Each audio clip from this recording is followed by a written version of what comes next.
जब हिजाबे पर्दाए गैबत उठाया जाएगा, एक दिन वो आएगा। He is associated with Channel Win as an anchor and content creator. His educational qualification is he is a Bachelor of Mass Media. He is a Master of Arts in Communication and Journalism from KC College, Mumbai University. Please welcome Janab Sajid Rizvi Sahab, who will be speaking on the loneliness of Imam Mahdi alayhi salam. उनकी speech Urdu में होगी। औज़ु बिल्लाहि मिनश शैतानिर रजीम, बिस्मिल्लाहिर रहमानिर रहीम। मुझे एक ऐसे subject पर बात करने के लिए कहा गया है। ये सब्जेक्ट बहुत डिफ़िकल्ट है। इसका रीज़न मैं बताता हूँ। किसी इंसान से आप पूछें कि तन्हाई का ज़िक्र करो, तन्हाई में कैसा महसूस करते हो, तो शायद उसके लिए बहुत मुश्किल हो बताना, क्योंकि वो कभी तन्हाई में रहा ही नहीं है। तो इमाम के बारे में, तन्हाई के बारे में, उनकी लोनलीनेस के बारे में बात करना शायद बहुत मुश्किल है। कोई हदीस का अगर सहारा मिलता या कोई ऐसी बातें होती जो मैं आपके सामने बयान कर सकता, पर एक इमोशन को आपके सामने बयान करना है शायद मेरे लिए बहुत डिफ़िकल्ट हो रहा है। किसी इंसान से यकीनन इमाम ही बताएंगे कि वो तन्हाई में कैसा फ़ील कर रहे हैं आने के वक्त। मेरे उस्ताद, मेरे आका, फ़ातिमा के परेशान फ़र्जंद, कायनात के सरदार, आपकी तन्हाई का ज़िक्र मैं क्या करूं? आपकी तन्हाई का ज़िक्र कर भी नहीं सकते वो लोग जो आपसे बेपनाह मोहब्बत करते हैं। कासिर हैं, नहीं कर सकते, डिफ़िकल्ट है। लेकिन हम सब जानते हैं वो इमाम 1200 साल से पर्दे गैब में है, जिसकी तन्हाई के ऊपर ज़मीनों आसमान रोते हैं, जिसकी तन्हाई के ऊपर हम नहीं बल्कि आपके आबाओ अजदाद आपकी विलादत से पहले भी गमगीन हुए हैं। बहुत सारी ऐसी पेशन गोई हैं, बहुत सारी ऐसी हदीसें हैं जिसमें मिलता है कि इमाम की तन्हाई के ऊपर अइम्मा अलैहिस्सलाम ने क्या इरशाद फरमाया है। बहुत सोचने पर मैं बहुत मजबूर हुआ और मैं बहुत कमज़ोर पड़ गया कि हकीकत में इमाम की तन्हाई, मुझे अगर कोई एपिसोड बनाना होता है तो हार्डली 1 या 2 दिन या 1 या 2 घंटा लगता है सवाल बनाने के लिए। लेकिन जब से ये सब्जेक्ट मिला था 1 महीना हो गया, बिलीव मी, मैं सोच रहा था कि मैं क्या बोलूँ। बहुत कोशिश किया लेकिन शायद बोलना मेरे लिए पॉसिबल नहीं होगा, लेकिन मैं ट्राई करूँगा कि आप सबको इमाम से कनेक्ट कर सकूँ। बहुत सोचने के बाद एक चीज़ जो समझ में आई है, वो मुजस्सम मुंतज़िर और मैं अधूरा, वो मुजस्सम मुंतज़र और मैं अधूरा मुंतज़िर, वो मुजस्सम मुंतज़र और मैं अधूरा मुंतज़िर, अल अजल कहते हुए मैं यूं भी शर्मिंदा हुआ। मैं आपकी तन्हाई का सबब किससे पूछूं? उन लोगों से पूछूं जो नस्लें गुजर गई हैं कि इमाम आज तन्हाई में क्यों हैं, या उन लोगों से पूछूं जो हाल में इस वक्त आपके आने की दुआ कर रहे हैं, या मैं उन लोगों से पूछूं जो आपके नौकरी के तलबगार हैं, या मैं उन लोगों से पूछूं जो आपकी गुलामी करने के लिए तैयार हैं? मैं आपकी तन्हाई का सबब किससे पूछूं? क्या मैं उन लोगों से पूछूं जो आपकी तलवार को, चमकती हुई तलवार को ऐसे बताते हैं कि आपके दोस्त भी गमसदा हो जाएं? या मैं उन लोगों से पूछूं कि मेहरबान आका के बारे में ऐसी ताबीर करते हैं कि उसे सिर्फ और सिर्फ खून बहाने वाला हाथ समझते हैं? क्या मैं उन लोगों से पूछूं जो लोग ये कहते हैं अपनी दुआओं में कि हम तैयार हैं? किससे पूछूं मैं तन्हाई के बारे में? कोई है मुझे कायनात में बताने वाला कि इमाम की तन्हाई क्यों है? अभी तक शायद कोई नहीं है। ऐसा मुश्किल है बोलना, लेकिन फिर भी मैं सवाल ये अपने आप से करना चाहूँगा कि आपकी तन्हाई क्यों है। जब मैंने अपने आप से सवाल किया, ढूंढने की कोशिश किया, तो मुझे एक शेर बहुत अच्छा लगा। अल अजल जो कहते हो आ गए तो क्या होगा?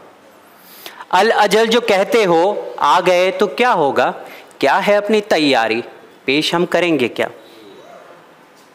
हमने अपने घरों को पीओपी, प्लास्टर ऑफ पेरिस से बहुत ज़्यादा खूबसूरत बना लिया है, लेकिन क्या यकीनन दिल पर हाथ रख के आप तमाम लोग बताइए, मैं भी उसमें शामिल हूं, क्या प्लास्टर ऑफ दीन से हमने अपने दिल को बना रखा है? क्या वो दीन हमारे अंदर पाया जाता है जिस दीन की हम तलाश कर रहे हैं? हमने ये भी सुना है, इमाम जाफर सादिक अलैहिस्सलाम इरशाद फरमाते हैं, अल्लाहुम्मा सल्ली अला मोहम्मद व आले मोहम्मद, कि अपने वक्त के इमाम की मारिफत हासिल करो। इमाम सादिक अलैहिस्सलाम इरशाद फरमाने कि अपने वक्त के इमाम की मारिफत हासिल करो। अगर मारिफत हासिल हो जाएगी तो फ़र्क नहीं करता कि ज़हूर जल्दी हो या देरी से हो, लेकिन फ़र्क इमाम को पड़ता है जब एक मोमिन झूठी गवाही देता है। लेकिन फ़र्क इमाम को तब पड़ता है जब हम सब झूठी गवाही कबूल करते हैं। लेकिन फ़र्क इमाम को तब पड़ता है जब एक भाई दूसरे भाई का माल खाता है और उनके आने की दुआ करता है। लेकिन फ़र्क इमाम को तन्हाई में तब पड़ता है जब एक मोमिन दूसरी मोमिना की भरे बाजार में इज्जत उछालता है और फिर मुसल्ले पे आकर इमाम के आने का इंतज़ार करने की दुआ मांगता है, ज़हूर में शामिल होने की दुआ मांगता है। इमाम को किससे फ़र्क पड़ता है पता है?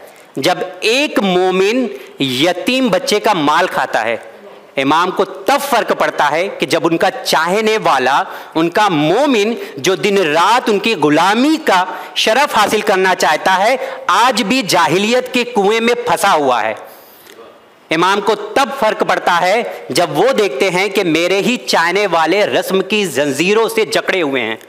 इमाम को तब फ़र्क पड़ता है जब हम सवाल करते हैं और उसका जवाब उन्हें नहीं दिया जाता।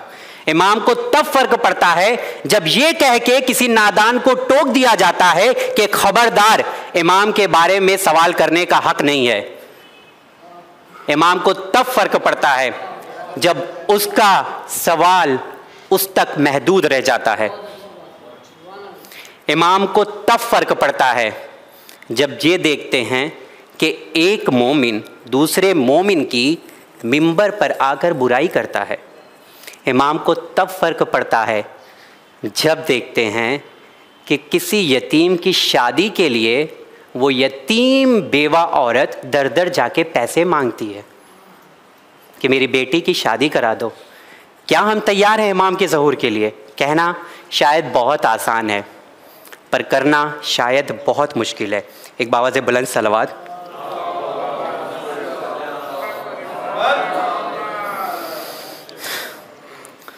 खुदाया बस इतना बतला दे ये पर्दा जो अब तक है, खुदाया बस इतना बतला दे ये पर्दा जो अब तक है, रहेगा मुंतज़िर और मुंतज़र के दरमियाँ कब तक? रहेगा मुंतज़िर और मुंतज़र के दरमियाँ कब तक?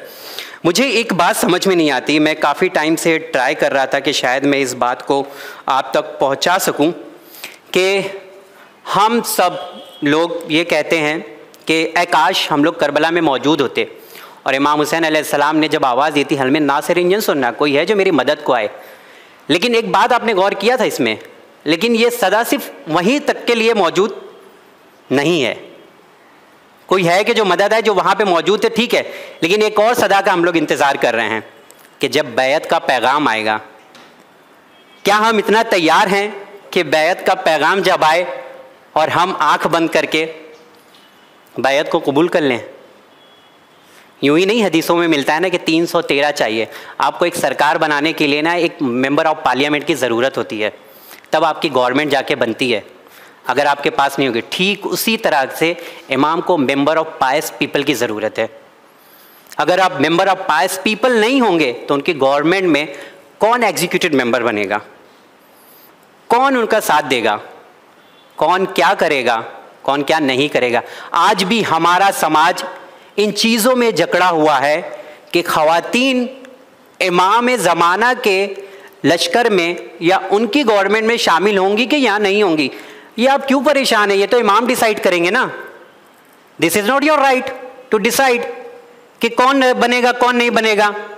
ये कौन होते हैं हम लोग में से डिसाइड करने वाले कि फ़ौरन ही लेबल लगा देते हैं कि आप इमाम ज़माना के लश्कर में शामिल नहीं हो सकते हैं। ये लश्कर किस चीज़ का लश्कर इमाम बनाने वाले हैं? साफ साफ आपको मिलता है कि इमाम आएंगे, अदलो इंसाफ से दुनिया को भर देंगे। अदलो इंसाफ से भरने के लिए अदलो इंसाफ वाले लोगों की ज़रूरत होगी। आज है क्या? लश्कर में शामिल होने के लिए क्या होगा? एक क्राइटेरिया होता है ना, आर्मी में अगर आप में शामिल होना है तो भाई आपका चेस्ट इतना होना चाहिए, आपकी हाइट इतना होनी चाहिए, आपकी स्पीड ऑफ रनिंग इतनी होनी चाहिए किलोमीटर, आपका वेट इतना होना चाहिए। ठीक उसी तरीके से रवायत और हदीस में मिल गया क्राइटेरिया कि आपको अगर इमाम की नुसरत करना है या उनके लश्कर में शामिल होना है तो आपको ये करना है। ख़त्म हो गई बात। उसमें इतना बहस की ज़रूरत या सोचने की ज़रूरत नहीं है। अब आप अपने आप से शुरू करें, आप अपने आप को परखें कि क्या आप इमाम असर के लिए उस तरह से काम कर पा रहे हैं या नहीं कर पा रहे हैं। मैं अपनी बातों को ख़त्म करते हुए यहाँ पर कहना चाहूँगा कि हकीकत में हम अपने अमाल के ज़रिए इमाम को बहुत तकलीफ़ देते हैं, बहुत परेशान करते हैं। ऑलरेडी अगर आप देखें तो इमाम खुद बहुत परेशान है। वो खुद इंतज़ार कर रहे हैं कि उन्हें अल्लाह इजाज़त दे, वो इस दुनिया में आए और इस दुनिया को अदल इंसाफ से भर दें। खुद वो करबला के बारे में सोचते हैं। क्या आपको क्या लगता है, आपसे आप जितना बेकरारी दिखाते हैं क्या उसकी बेकरारी इस तरह से साबित होती है? नहीं। इमाम असर शायद हम लोग से ज़्यादा बेकरार हैं। उनके दिल में जो मोहब्बत अहले बैत अलैहिस्सलाम की या उनके आबा अजदाद की है, क्या हम लोगों के अंदर उतनी मोहब्बत पाई जाती है? नहीं पाई जाती। जितनी बेकरारी हम खाली अपनी ज़बान में दिखाते हैं उसकी 0.1% भी बेकरारी अमल में नहीं दिखाई देती। क्या इमाम करबला के बारे में नहीं सोच रहे होंगे? हम लोग को मिलता है कि वो आने वाले खून इमाम हुसैन का इंतकाम लेने वाले हैं। कहीं ऐसा तो नहीं कि हम अपने आप को धोखा दे रहे हैं? कहीं ऐसा तो नहीं हम खुली हुई आंखों से सो रहे हैं? बंद आंखों से नहीं, खुली हुई आंखों से सो रहे हैं। इसका मुराद ये कि हम सब कुछ अपनी आंखों से देख रहे हैं, लेकिन इन सब के बावजूद भी हम सो रहे हैं। हमें कोई जगाने नहीं आएगा। कोई जगाने वाला है? नहीं है। हमें जागना होगा तो हमें खुद से जागना होगा। हमें जानना होगा तो खुद से पहचानना होगा। बस अल्लाह ताला से आखिर में यही दुआ है कि खुदाया हम सब हमेशा दुआ करते हैं और दुआ करते रहेंगे इंशाअल्लाह कि हम सब को तौफीक दे कि हम इमाम ज़माना के नुसरत कर सके। हम सबको इतनी तौफीक दे कि परवरदिगारा जैसे हमारा इमाम चाहता है वैसे हम अमल कर सके। बहुत बहुत शुक्रिया। Thank you very much for your inspiring words. Small token from. Thank you. Very sincere, very inspiring, very motivating words from Janab Sajid Rizvi Sahab, where he spoke about the loneliness of Imam Zamana alayhi salam. He said things like, we are responsible with our hypocrisy and we are not ready for the reappearance of Imam Zamana.